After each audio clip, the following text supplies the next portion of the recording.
So first, as we're talking about zero trust, in general, I just want to frame it for people because there's a lot of marketing FUD around the topic.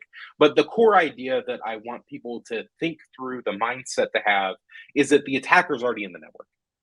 So the game is all about not stopping somebody getting in, but given that someone is inside, how do we mitigate what they can do? How do we mitigate the data that they can exfiltrate? How do we mitigate the systems that they can touch? How do we bound their attack in space and in time?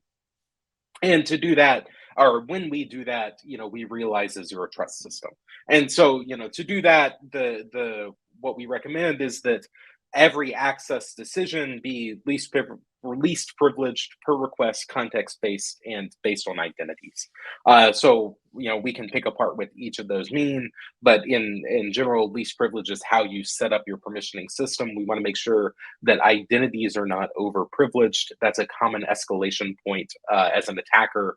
Its main goal in a modern attack is to compromise identities.